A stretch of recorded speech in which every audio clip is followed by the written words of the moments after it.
Então, falando brevemente de cada uma dessas vacinas, a vacina da Oxford da AstraZeneca, como eu falei, ela é composta por um vetor viral, né? No caso, é um adenovírus, o adenovírus 5 de macaco, que ela contém, né, esse adenovírus, apesar que ele não tem nenhum, tá? O que acontece, a partir do momento que esse vírus entra na nossa célula, ele carrega, então, o gene da proteína.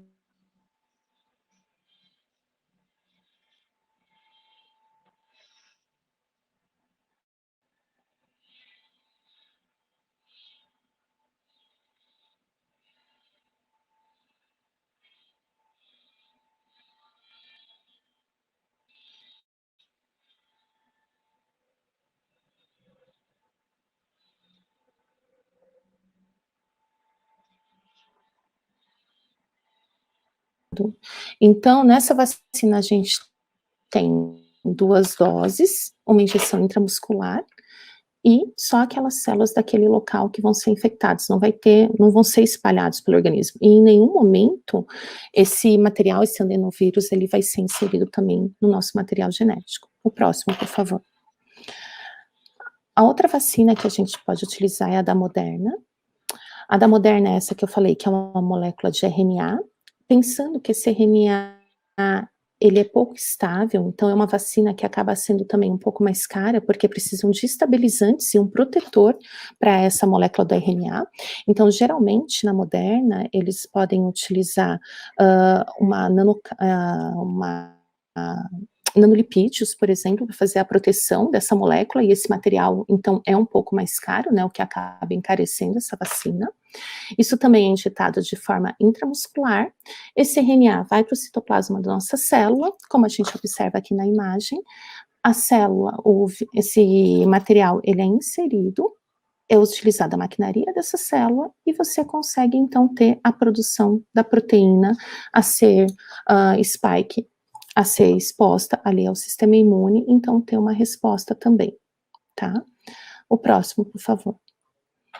Quando a gente vai falar da vacina da Pfizer, ela tem o mesmo princípio dessa vacina da Moderna, né, de forma que a gente tem, então, esse RNA, ele também vai ser protegido por essas partículas lipídicas, injetado, e aí você faz, então, do RNA, produzem as proteínas, e com isso você tem, então, uma exposição do sistema imune. Então, todas essas vacinas, na verdade, elas utilizam, né, dessa maquinaria para que você faça essa exposição e faça uma sensibilização do seu sistema imune, então fazendo com que aquelas células apresentadoras de antígenos estimulem células T, citotóxicas, ou então células B a produzirem anticorpos, tá?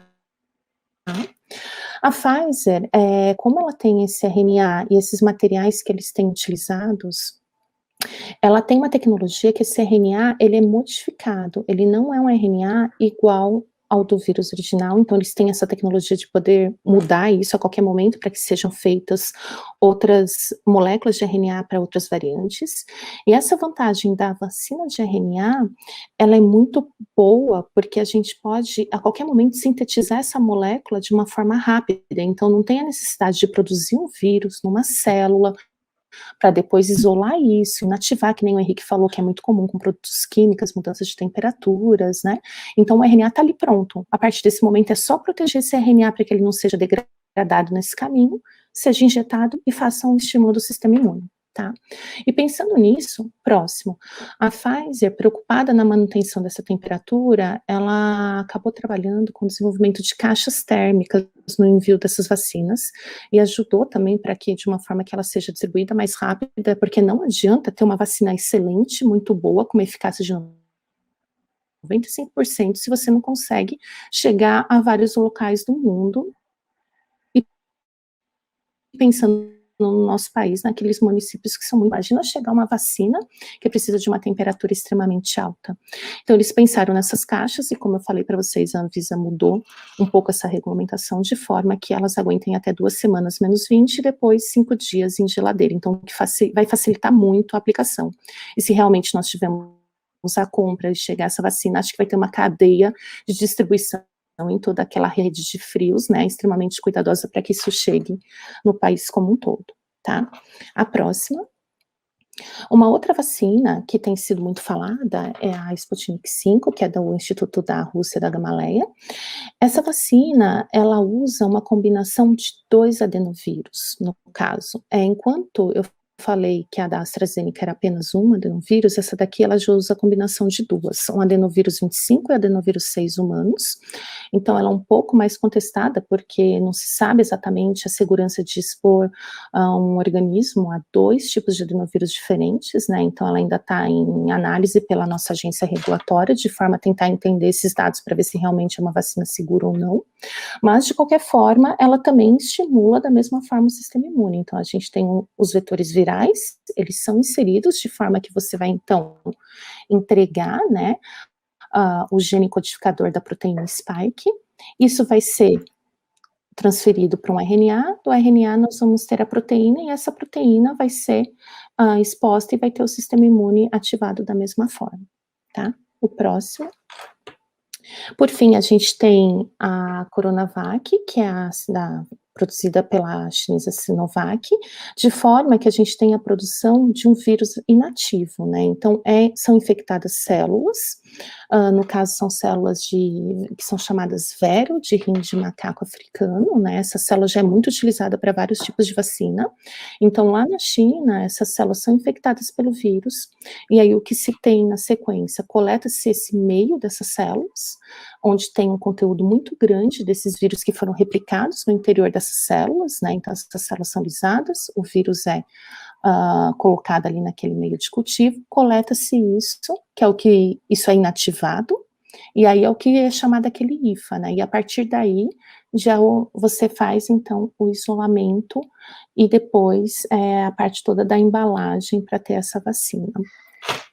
A vacina da Coronavac, ela é extremamente prática, assim, de ser produzida, apesar de ser um pouco mais cara, né, porque você só precisa ter o vírus infectando uma célula, coleta-se o meio e já tem ali, inativou, então a vacina está pronta, né, então, pensando-se em facilidades, ela é uma vacina prática de ser produzida, apesar de ter uma necessidade de uma estrutura, diferente de ter, por exemplo, a produção ali sintética de um RNA.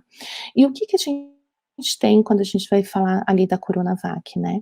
Pensando nisso, existem outras vacinas que também estão sendo desenvolvidas. Existe a indiana Covaxin, que tem o mesmo princípio, então ela está sendo utilizada nesses países de grandes populações, como a China, como a Índia, para tentar conter, né, toda essa pandemia. O próximo, por favor.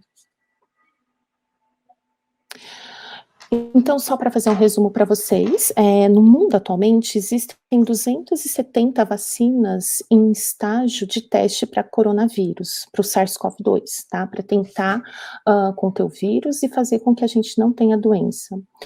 Porque o que acontece? Essas vacinas de Covid-19, até o momento, elas não impedem a doença do Covid, eles impedem, né, que a gente tenha uma forma grave dessa doença. Então, a partir do momento que você está sendo imunizado, pelos testes e pela análise da população feita até agora, observou-se que casos graves da doença são extremamente raros. Então, você vai ter um sistema imune, você espera, né, que seu sistema responda, você tem uma produção ali de anticorpos, de células de defesa, e que você consiga conter a doença.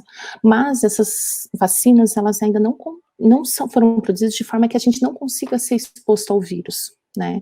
E a Organização Mundial da Saúde coloca que uma vacina ideal seria aquela que não permitisse que a gente tivesse, né, essa infecção pelo vírus ainda. Mas nesse momento de pandemia, é o que foi desenvolvido, é o que nós temos e foram produzidos em tempo recorde, né, então de uma forma que você está conseguindo evitar muita morte, principalmente naqueles grupos mais suscetíveis.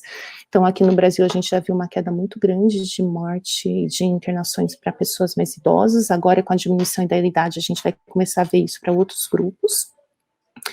Então o que nós temos até o momento são as vacinas sendo aplicadas da AstraZeneca Oxford, a da Pfizer-BioNTech que iniciou-se, a Coronavac, que é a Sinovac, e a da Janssen ainda não chegou, nem a Sputnik. As outras ainda estão em fase de desenvolvimento, tá? O próximo, por favor. Tem-se uma ideia de que o número de doses da AstraZeneca seja uma das vacinas que seja mais distribuída mundialmente, que já foi realmente em vários países. Tem-se visto agora alguns efeitos adversos quando essas vacinas são aplicadas em pessoas mais jovens em relação àquelas pessoas mais velhas, né? Isso tem a ver também com o sistema imune de cada um. Então, no momento, a AstraZeneca ela está sendo revista para alguns cuidados, né, quando realmente pode ser aplicada, dando preferência a pessoas mais idosas, enquanto as outras estão sendo recomendadas para pessoas mais jovens, mas está sendo tudo em tempo real, né, quando a gente ouve o rádio, liga a TV, vê uma notícia ali, o tempo todo isso está em tempo real. A Coronavac já chegou a 307 milhões de doses, enquanto a AstraZeneca em torno de 2 bilhões, né, isso tudo são doses que já estão encomendadas, tá? A Pfizer já está chegando a quase a 1 bilhão de doses também, a Sputnik a 350 milhões, a Moderna a 500 milhões, a Novavax, que é aquela de proteína, 380 milhões, a Sanofi, que também é de proteína, 730 milhões, no caso, sendo utilizado mais pela França, e a Janssen, da Johnson Johnson, em torno de 890 milhões de doses. O próximo, por favor. Então, se a gente for pensar o que temos até o momento e como armazenar essas vacinas, nesse infográfico fica bem claro que, dentre o que seria mais prático e que nós estamos tendo até o momento, as vacinas da AstraZeneca, Oxford, da Coronavac, são aquelas que são aplicadas e mantidas de 2 a 8 graus ali no momento, né, logo que chega e vai para a aplicação. A da Pfizer, a gente tem essa necessidade de ultrafreezer de qualidade, sistemas muito estáveis, podendo passar a menos 20 depois. A Sputnik pode ficar a temperatura de armazenamento em geladeira. A da Moderna, por ser de RNA, assim como a da Pfizer, tem essa necessidade de armazenamento em freezers de menos 20 graus. A Novavax, de 2 a 8. A Sanofi não tem muita coisa relatada sobre ela. E a da Janssen, de 2 a 8 graus. O próximo, por favor. Então, frente a isso, no Brasil a gente tem esse desafio de tentar levar essas vacinas de forma que elas fiquem extremamente ativas ainda, não se perca vacinas, a gente já ouviu falar que alguns locais acabaram perdendo algumas vacinas, né, às vezes tinha alguma caixa que foi trocada, ou a temperatura ficou errada, ou aconteceu de ter um freezer que acabou quebrando, e aí é uma perda absurda, ainda mais nesse momento que a gente tem tão poucas vacinas. Então, atentem-se a essas temperaturas e o que é realmente crítico para quando a gente vai fazer todo esse armazenamento, né? E acho que com esse slide, que é o meu último slide, acho que o recado que a gente pode passar para vocês é que o mundo tem desenvolvido essas vacinas de uma forma extremamente rápida. Independente de qual é a vacina que está para ser oferecida, todas elas têm protegido, apesar dessa eficácia ser um pouco discutida e não ser a mesma para todas elas, mas a questão de não ter os casos graves da doença, isso é extremamente crítico, então são vacinas extremamente úteis. E o que as empresas estão tentando fazer agora é mudar de forma que, ao invés de que sejam aplicadas duas doses, né, que já foram testadas agora, que tem algum tipo de eficácia, para que seja passada para uma dose só, e essas vacinas sejam trabalhadas para o próximo ano de uma forma melhor, de forma que a gente tenha outras formas de armazenamento que não sejam tão críticas e pode também implicar, né, nessa questão dessa perda da vacina. Mas como um recado geral, todas elas funcionam muito bem, estimulam o nosso sistema imune, apesar da forma de entrada ser diferente, seja um vírus inativado, seja um vetor adenoviral, ou seja um RNA, todas elas vão fazer com que a gente tenha levado ali, no caso ainda, a proteína spike, né, de forma a sensibilizar a proteína, ou o mensageiro, né, para a produção dessa proteína spike, de forma a sensibilizar o nosso sistema imune, e que a gente tenha uma resposta alta e produção de anticorpos.